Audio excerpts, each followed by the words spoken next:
Bienvenue dans Chispa. Ici, on parle de la vie de femmes, de celles qui deviennent mères, de celles qui entreprennent, de celles qui traversent des tempêtes et qui essaient de garder leur lumière allumée. Chispa, c'est une étincelle, un espace sans tabou pour mettre des mots sur ce que l'on vit quand tout change. Pour faire vivre ce podcast, n'hésite pas à liker ou à le partager. Je suis ravie que tu sois là. Installe-toi, on commence. Hello les filles. Alors avant de rentrer dans cet épisode, je voulais partager avec vous l'avant. C'est-à-dire que normalement, je prépare un épisode par semaine avec une semaine d'avance. Et il s'avère que cet épisode-là, je l'ai repoussé au maximum. J'avais préparé le plan, je savais de quoi j'allais parler, c'était un tout autre sujet. Et en fait, je repoussais, je n'arrivais pas à me mettre dans l'enregistrement et dans la peau de ce sujet que je voulais partager avec vous. Et ça m'a donné envie du coup de vous parler du sujet d'aujourd'hui. J'ai une semaine très chargée et donc je faisais autre chose. Je remplissais mon cerveau de bruit, d'autres choses, pour repousser l'important qui était enregistrer l'épisode de ce podcast pour qu'il y ait quelque chose qui sorte le mardi à 7h30 du matin comme toutes les semaines. Donc il s'avère voilà que je me suis un peu enfoncée dans les missions que j'avais pour mes clients, les mails, les choses à faire, etc. Et que le podcast, bien que ce soit important et que je savais que j'étais en train de prendre du retard, je le mettais de côté.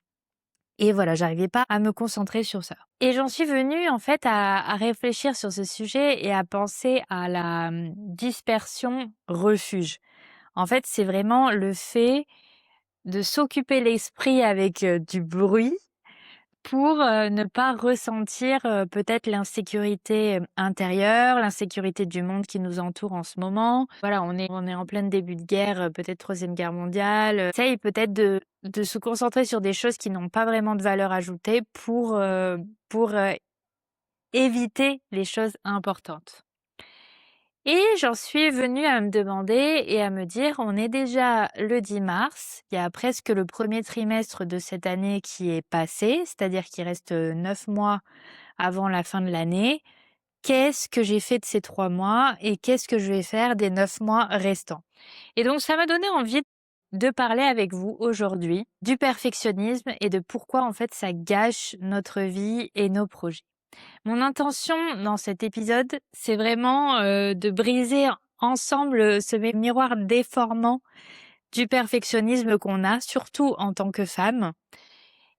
Je suis pas là pour vous donner une énième méthode comme on peut voir partout, parce que je pense que ça touche tout le monde et moi y compris, comme je viens de vous l'évoquer, mais plutôt vous aider à démasquer en fait ce qui vous empêche réellement d'avancer et vous rendre compte quand vous êtes en train de le faire. On va parler de cette tendance que nous avons, nous les femmes, à transformer la préparation en cachette pour ne pas affronter le monde. Et mon but, c'est qu'en terminant cet épisode, vous puissiez identifier les moments où vous êtes en train de vous cacher. Alors cet épisode, il est pour toi si t'es déjà arrivé de te sentir hyper productive après avoir passé 3 heures à peaufiner un logo, choisir une police, changer la couleur d'un slide, ranger tes emails, alors que la seule chose qui compte vraiment, celle qui te fait peur, tu n'as pas avancé d'1 millimètre. Cet épisode, il est pour toi si tu as acheté encore une énième formation en plus ou envisagé un nouveau diplôme, malgré ton expertise que tu as déjà et que tu as encore l'impression qu'il te manque quelque chose avant de te lancer.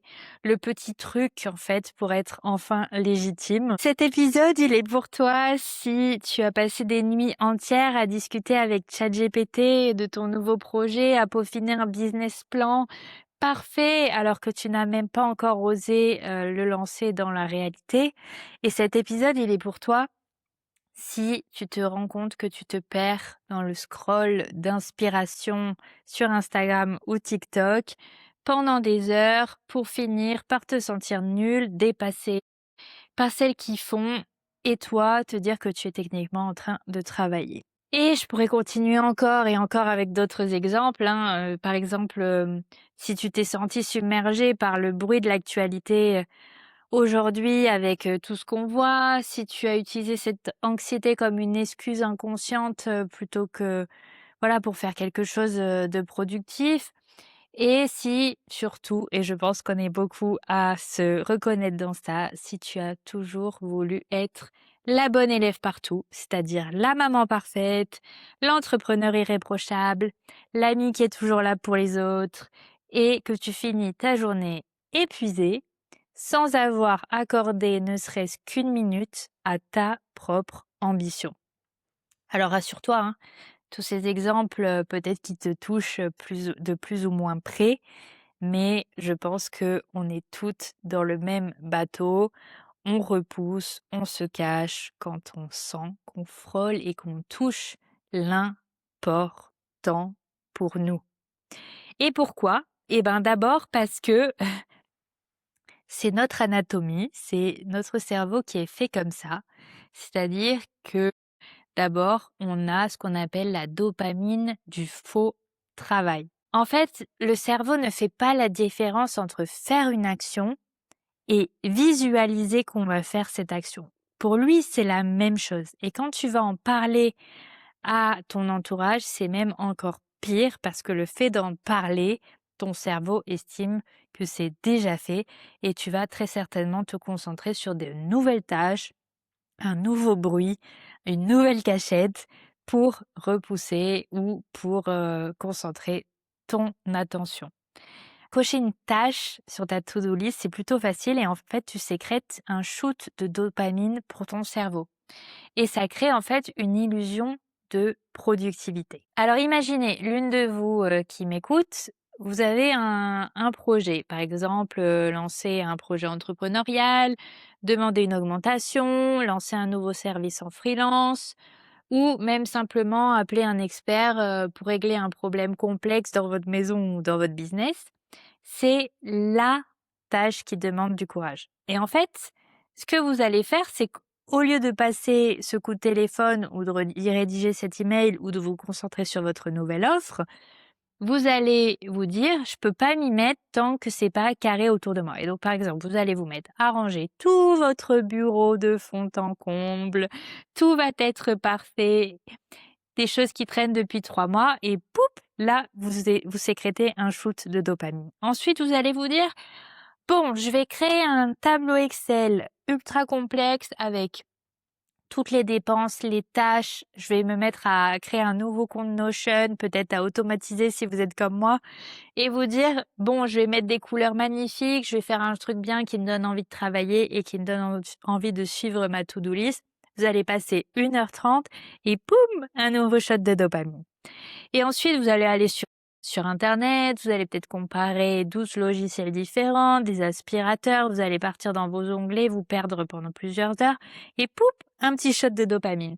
Et à la fin, vous allez prendre une feuille vierge ou votre nouveau tableau Excel, vous allez noter les tâches, par exemple, ranger le bureau, faire le tableau Excel, les choses que vous venez de faire, vous allez les cocher avec plaisir et poup! Un petit shot de dopamine supplémentaire. Parce que vous avez coché des tâches qui n'étaient pas prévues et que vous êtes trop contente de les cocher sur votre to-do list.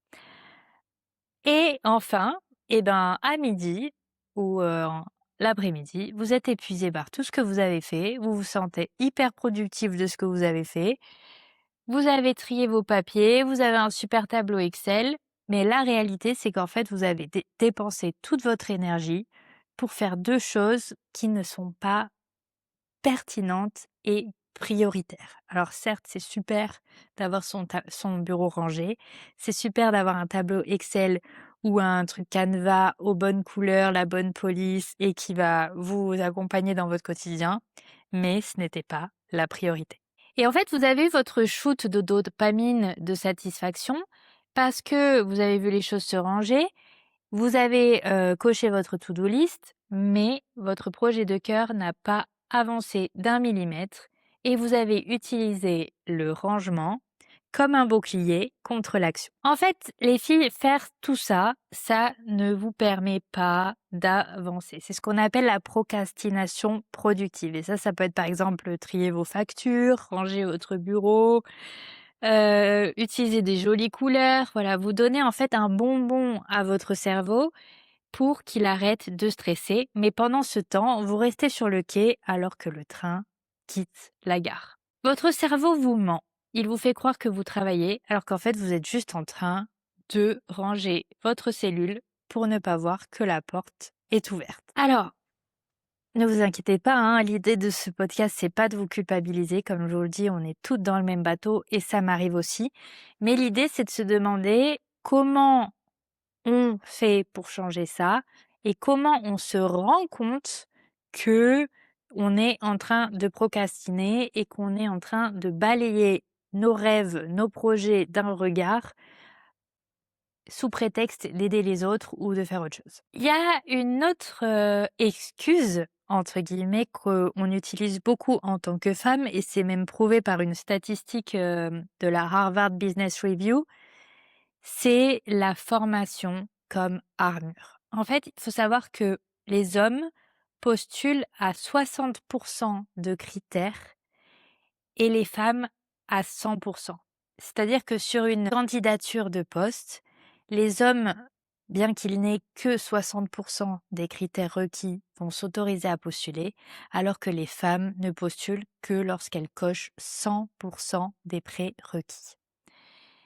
En fait, on cherche constamment une permission extérieure, le diplôme en général, surtout en France, le diplôme est quelque chose qui est encore très valorisé pour se sentir légitime.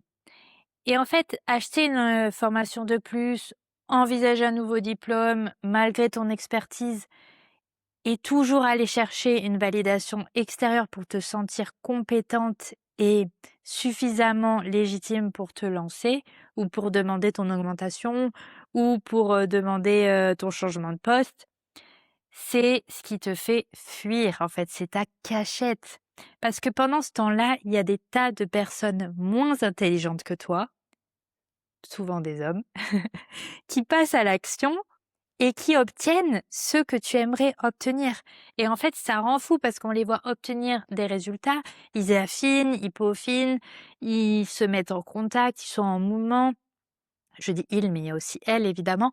Et, euh, et nous, on est à l'arrêt et on se comprend peut-être pas trop en fait pourquoi on est en échec, mais c'est plein de petites choses mises bout à bout qui font que on ne passe pas à l'action. Ensuite, après la formation, j'ai vu un troisième point qui est tenace, c'est la prison du papier. Le business plan. En fait, aujourd'hui, depuis qu'on a ChatGPT, je vois des tas de femmes qui discutent avec ChatGPT jour et nuit d'un éventuel projet ou de comment passer à l'action, voilà, comment demander mon augmentation, comment mieux manager mon équipe, comment faire ma place dans l'entreprise à ChatGPT. Et en fait, ChatGPT, c'est le nouveau meilleur ami de la plupart des gens. Donc, il faut déjà savoir que ChatGPT ou n'importe quelle autre intelligence artificielle conversationnelle, si vous ne lui demandez pas officiellement et noir sur blanc d'être critique avec vous et de vous challenger, il ira tout le temps dans votre sens. Pourquoi? Parce que c'est une intelligence artificielle. Donc peu importe ce que vous allez lui dire, vous aurez le meilleur projet de la Terre qui va fonctionner de la meilleure des manières, il y a aucune raison que ça ne marche pas. Et en fait, ça entretient cette satisfaction de dopamine de converser avec lui. Et en fait, le, le gros piège de ça, c'est que c'est une prison sur papier ou sur écran, évidemment. C'est que tant que vous passez vos nuits entières ou vos journées entières à discuter avec ChatGPT, à élaborer un pseudo business plan parfait et que tu ne l'as jamais confronté sur le marché réel, eh bien, tu n'auras pas avancé. Parce que ça va te bloquer. En fait, ça bloque ton passage à l'action. C'est-à-dire que ChatGPT, c'est super pour te challenger, pour, te poser des questions, ouvrir ton angle de vue ou t'aider dans des tâches du quotidien, pour ton boulot ou pour ta famille ou que sais-je. Mais si ça bloque ta voix et ton passage à l'action, alors ça peut devenir très, très, très dangereux. Parce qu'en fait, tu sécrètes cette dopamine et tu te dis: «Waouh, j'ai une idée géniale, mirobolante et tout, je suis la super entrepreneur de l'année, mon truc c'est vraiment un truc génial». Mais si tu ne le confrontes pas à la réalité, ça n'existe pas. C'est du vent. Et comme on a vu précédemment, c'est une cachette. Donc en fait, il y a vraiment cette idée d'avoir le courage et les outils pour passer à l'action. C'est un peu comme le sport, quand on veut se remettre au sport après un long moment, on repousse tout le temps, on a du mal à s'y mettre, mais l'important c'est de faire petit à petit parce qu'au début c'est déstabilisant, c'est inconfortable, mais c'est petit à petit qu'on va s'améliorer, qu'on va affiner, peaufiner. C'est pareil quand on lance une offre sur le marché, c'est pareil quand on doit parler avec son patron. En fait, c'est le premier rendez-vous, la première étape qui va amener à la deuxième étape, qui va vous permettre de peaufiner, qui va vous permettre de vous améliorer. Donc, si jamais vous êtes bloqué à l'étape de la superficialité et du hypothétiquement ce serait comme ça, eh bien, malheureusement, vous n'avancerez jamais. Donc, pour faire la transition, j'ai vraiment envie de vous dire, la réalité, c'est votre seul mentor. En fait, tout ce qui n'existe pas, n'existe pas. Oh punaise, ouais, voilà. Écoutez ce podcast pour des meilleurs apprentissages. Tout ce qui n'existe pas, n'existe pas. Signé Léa Raka. Mais vraiment, en fait, tout ce que vous n'avez pas mis en action dans le plan réel n'existe pas et n'a donc aucune valeur. En fait, on a tous des idées incroyables sur ChatGPT, sur notre business plan, sur notre présentation Canva. On le fait tous en cachette parce que c'est notre cachette à nous, c'est notre sécrétion de dopamine à nous. Mais l'important et ce qui est intéressant, c'est comment on le passe du virtuel au réel. Quelles sont les actions que je vais mettre en place pour le rendre réel. Alors, je voulais vous parler un peu de ma vie. Comme vous savez, j'aime bien utiliser ma vie pour que ça fasse un effet miroir avec peut-être votre propre expérience. Moi, ça fait presque 2 ans que je veux lancer des formations en ligne. Pourquoi? Parce qu'en fait, j'ai beaucoup de clients qui me posent les mêmes questions et qui me font faire le même travail.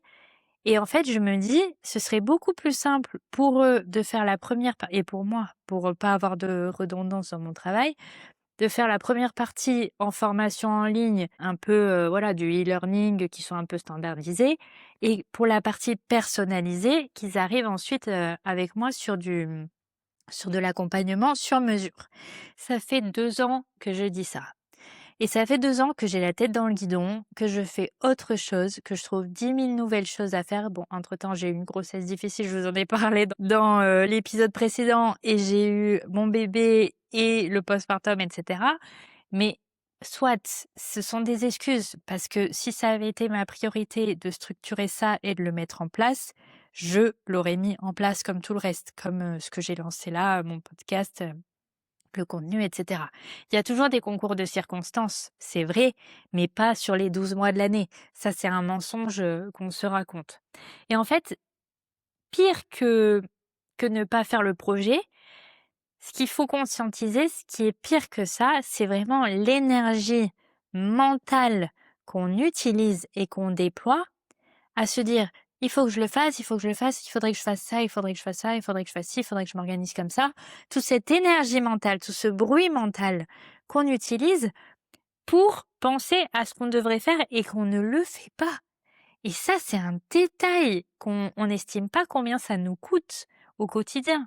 Toutes les conversations avec ChatGPT, toutes les heures passées sur Canva, toutes les théories faites dans notre esprit qu'on ne met jamais en application, mais en fait, c'est de l'énergie utilisée inutilement. C'est un truc de fou, en fait, quand on y pense. Et le momentum, au final, finit par passer. Dans mon cas, par exemple, des formations en ligne, quand je voulais me lancer, c'était en 2020. Bon, ça fait déjà 6 ans, je vous dis ça fait 2 ans, mais en fait ça fait 6 ans. C'était en 2020 quand tout le monde commençait un peu à lancer son truc et que ça fonctionnait du feu de Dieu, tout ce qui était infoprenariat. Au final, j'ai fait autre chose, j'ai eu d'autres projets. Bon, mais j'adore ma vie entrepreneuriale, c'est pas la question. Mais ce projet-là, je l'ai jamais mis en action. Et donc au final, le momentum est passé. C'est-à-dire qu'il y a des formations en ligne partout et le syndrome de l'imposteur arrive avec ta petite voix dans la tête en mode: «Beh, tu t'es pas lancé, maintenant, elle est mieux, elle a plus de followers, elle a une communauté, elle fait ça mieux que toi, nanani nanana, mais ce que tu veux raconter, ça existe déjà en 1000 fois, qu'est-ce que tu vas faire de mieux que ça?» Enfin voilà, moi aussi je l'ai, c'est pour vous raconter.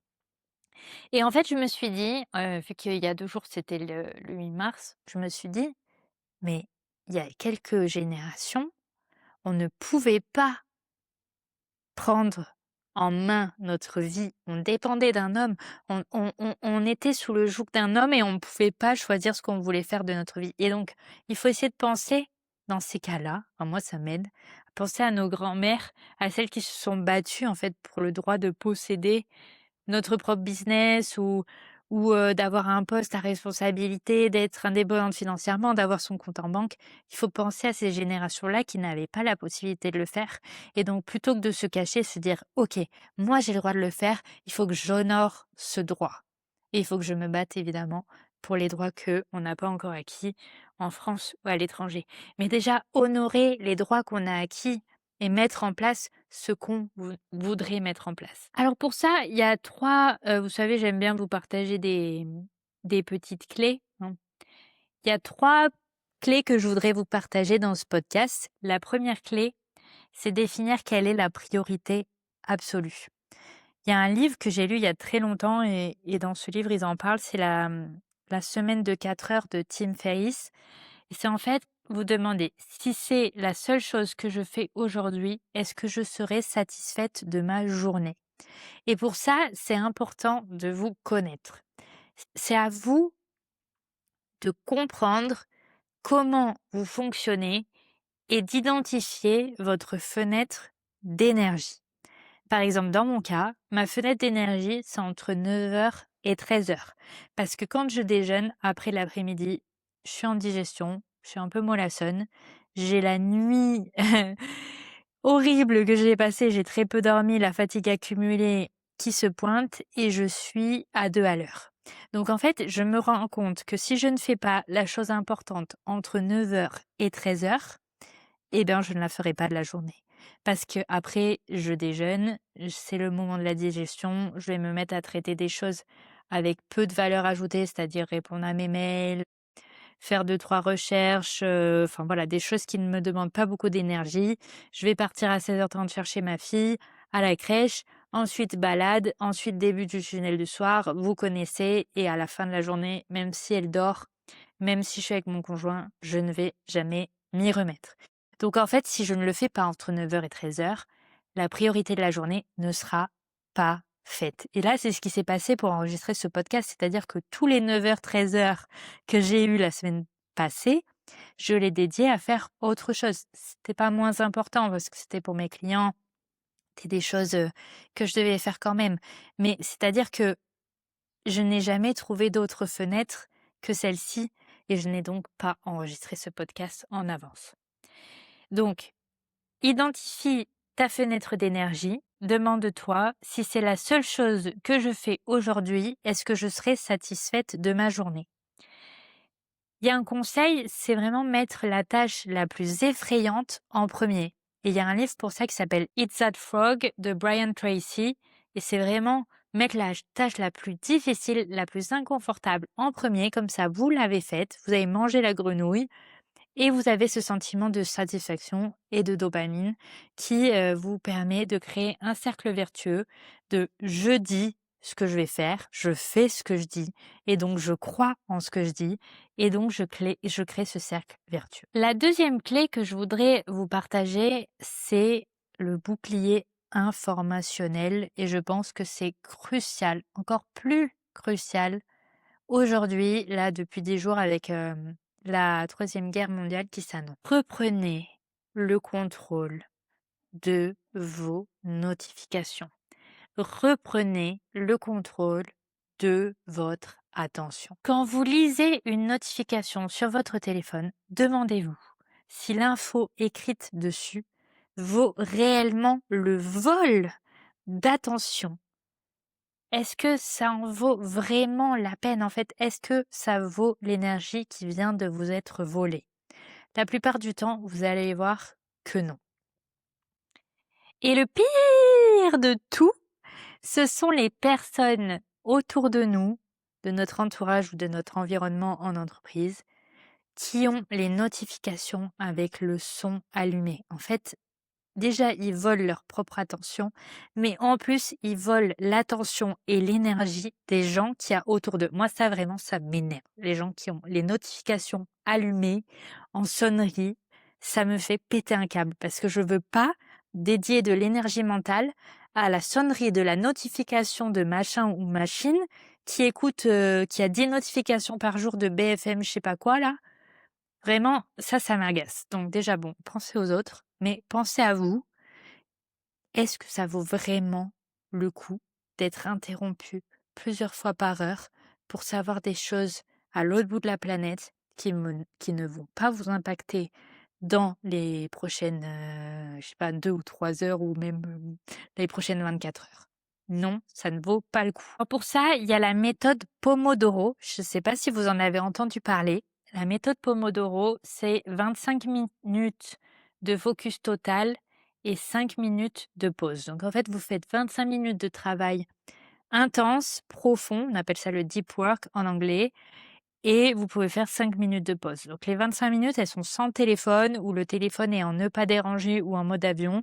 Et vous avancez et vous allez voir que si vous n'êtes pas interrompu, ça va vous permettre de rentrer beaucoup plus profondément dans votre tâche et d'avancer de manière plus rapide, plus efficiente. C'est hyper important de redevenir souveraine de votre attention. Quand vous allez sur Instagram, c'est vous qui avez décidé d'ouvrir Instagram. Quand vous allez lire Le Monde, Le Figaro, BFM, L'Équipe ou que sais-je, c'est vous qui décidez de cliquer sur l'application. C'est quand vous décidez que vous allez donner de l'énergie, de l'espace, de votre temps dans cette demi-heure ou dans cette journée pour lire des articles ou pour scroller sur Instagram. C'est pas l'application, la machine qui vous envoie une notification pour vous interrompre, pour casser toute votre connexion et votre attention et vous attirer vers l'application. C'est vraiment l'inverse et c'est hyper important de récupérer cette souveraineté, ne serait-ce que pour votre clarté mentale et votre santé mentale. Voilà, donc ça c'est hyper important. Désactivez vos notifications. Moi, sincèrement, sur mon téléphone, j'ai que WhatsApp en notification et sur WhatsApp, j'ai aucun groupe. En fait, voilà. Et si jamais je mets mon portable en ne pas déranger, j'ai défini, je crois juste le numéro de mon conjoint et le numéro de la crèche qui peuvent passer malgré le mode ne pas déranger. Sinon, je ne reçois aucune notification. La culture de l'attention, c'est vraiment le nerf de la guerre aujourd'hui. Vous êtes en fait l'économie de ces applications et votre attention, malheureusement, elle n'est pas extensible. On a une énergie qui est limitée pour la journée. Et la troisième clé, c'est l'action imparfaite. C'est vraiment accepter de faire une version 1 qui ne sera peut-être pas parfaite. C'est pas la version que vous avez dans votre tête, mais elle sera toujours mieux que celle qui est dans votre tête parce qu'elle sera réelle, elle sera palpable et elle sera née dans le monde réel.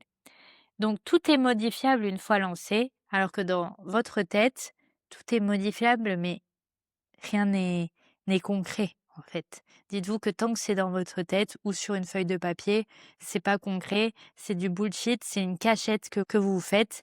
Et l'important, c'est de la mettre en action, même si la version 1 n'est pas à la hauteur de ce à quoi vous aspirez. Mais c'est le premier pas, c'est la première étape vers ce vers quoi vous tendez à aller. Alors, l'exercice que je voudrais vous faire faire aujourd'hui, c'est vraiment de reprendre conscience de ce que vous faites de votre journée.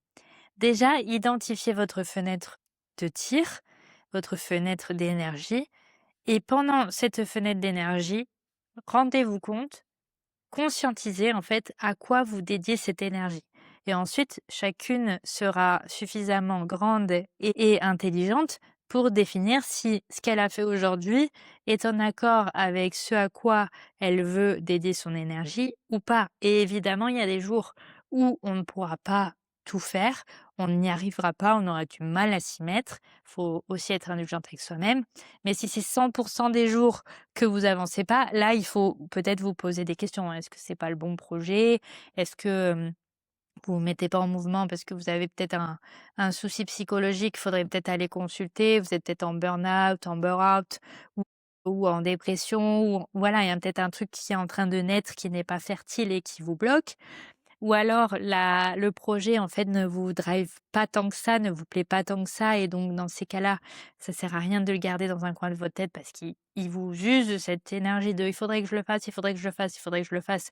Mais en fait, il vous prend de la place dans votre tête alors qu'il faudrait mieux le jeter et dire: «Ouais, ça aurait pu être une bonne idée, ça aurait pu être un super projet, mais non, je ne vais pas m'y dédier. Ciao, bye bye». Et si jamais vous n'arrivez pas à vous mettre en action, il faut vous poser les bonnes questions et voir où est-ce que votre énergie va. Et après, il faut essayer de voir, voilà, où est-ce qu'elle va, qu'est-ce que vous pouvez corriger ou pas. Alors, pour conclure cet épisode, il faut se rappeler qu'on est en mars, qu'il reste 9 mois avant la fin de l'année et se demander, OK, qu'est-ce que je vais faire de ces 9 mois? Qu'est-ce que je vais faire de cette année 2026? Bonne question, parce que les mois passent tellement vite, tellement vite. Moi, je suis frustrée vraiment de la vitesse à laquelle ça passe et j'ai l'impression d'être occupée de fou toute la journée, mais en fait, j'ai l'impression d'être au ralenti, quoi. Donc, je sais pas si vous ressentez ça aussi, mais qu'est-ce que je veux faire avant la fin de l'année? Est-ce que je veux un énième diplôme, une énième formation accrochée au mur ou est-ce que je veux un projet ou voilà, quand je dis projet, vous savez, voilà, ça peut être ce que vous voulez, qui a pris vie dans le monde réel. Je vous rappelle les 3 clés de l'épisode. Identifier ton rythme et ta fenêtre d'énergie pour te demander ensuite quelle est la priorité absolue de cette journée. Désactiver toutes les notifications de ton téléphone. Vraiment, passe 10-15 minutes dans les réglages et fais en sorte que ton attention soit valorisée et que tu sois souveraine de ton attention, qu'elle ne soit pas volée par les applications. Et troisième clé, réaliser une version 1, même si elle est imparfaite. Fais-la naître dans ce monde réel. L'objectif vraiment de cet épisode, c'est que vous vous rendiez compte maintenant quand vous êtes en train de brasser du vent et quand vous êtes productive. La prochaine fois que vous êtes en train de brasser du vent, pensez à moi. Je serai peut-être en train de brasser du vent aussi. Non, j'espère qu'on va devenir plus efficiente, mais pensez à moi, envoyez-moi un petit message. Et d'ailleurs, je voulais vous dire que c'est nouveau sur Spotify, mais maintenant, vous pouvez laisser des commentaires. Si jamais vous écoutez le podcast sur Spotify, vous pouvez me laisser un commentaire sous le podcast. Et sinon, vous savez que mes commentaires et mes messages privés Instagram sont toujours ouverts.